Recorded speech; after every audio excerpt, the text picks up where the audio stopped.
we're now going to look at the biblical teachings on war. It's not really 100% clear. There's different perspectives on it.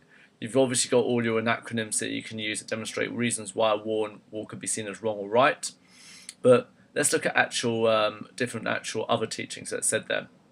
So in the past you had the Israelites in the Old Testament, in the back of the Bible, the back of books of the Bible. In the Old Testament, there was a lot of wars going on. There was a lot of the Israeli fighters, Israeli travelers fighting wars for the sake of God.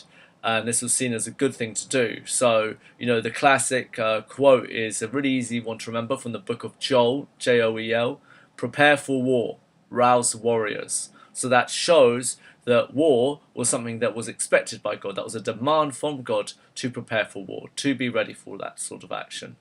And also it says in Deuteronomy, the Lord your God will drive out those nations before you. You will destroy them.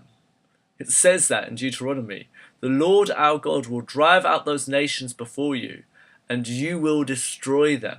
Okay, so it really does give an idea that, there's an expectation here suggested for Christians to be really up for going to war, to actually believe that war is a great thing to do. And, there's great history within the Old Testament. King David seemed to be a godly man who fought Goliath and defeated him and had all these battles and won. And all these ideas seem to suggest within the Old Testament that God really wanted people to go to war and fight for him. So there seems to be that responsibility that has been used and abused, I would say, in relationship to other crusades that have been fought, other holy wars. Now, the New Testament, there aren't as many examples of actual war encouraging actions. The only one is one of the more famous ones is righteous anger, and that's when Jesus gets up on the table and he sees in the temple that everyone's selling all this gold and stuff in the church and really using it more like a marketplace, and he comes in and goes, this was meant to be a house of God, you made it a den of thieves, I'm really, really angry. And everyone's like, oh gosh, wow, Jesus is really angry, maybe it's okay to be angry.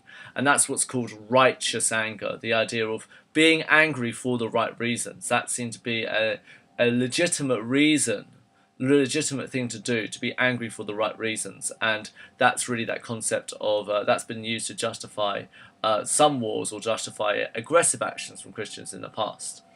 However, really, much of his messages, however, are more love, peace, forgiveness, kindness, a lot of our more liberal aspects of and peaceful aspects of what we've read, of what we've got in acronyms. So, blessed are the peacemakers, for they shall be called children of God. That's from the Sermon on the Mount. That's something that you could use.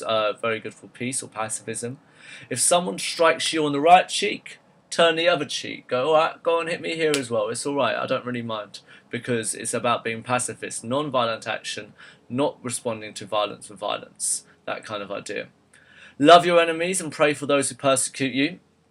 So that decision to say those people who are doing bad things are actually bad because there's not because they are bad, but because they've experienced things that have led them to be bad. So pray for those who persecute you, because it's not their fault they're bad. They are God's creatures just like anyone else. And this one I really like. All who draw the sword will die by the sword. So it's saying if you're, and if we think about this in the context of today, if you carry a knife, you're more likely to be stabbed. If you carry a gun, you're more likely to be shot. The idea is if you're someone who is engaging in violence or participating in violence in one way or another, you are likely to die yourself. So if you don't want to be involved in violence, don't be violent. Don't involve yourself in war.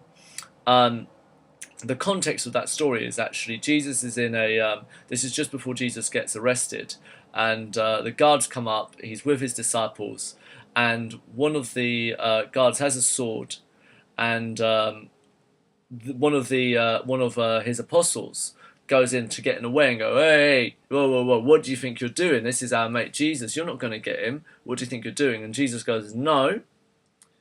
He who draws a sword dies by the sword. We're not going to fight here. I'm going to give myself up. I don't want people to be violent. I don't want that to be the way to behave. So a really strong example of pacifism there as well. So blessed are the peacemakers, for they will be called the children of God. If someone strikes you on the right cheek, turn the other cheek. love your enemies and pray for those who persecute you, and all who draw the sword will die by the sword. So those are four really good pacifist quotes that you could use as examples. Obviously, and then as we said before, we have got that section where Jesus does get angry. So there is a suggestion that maybe it's right to have a righteous anger, because when he went into there, he got all angry and violent. So it does suggest that there might be legitimate to do righteous anger.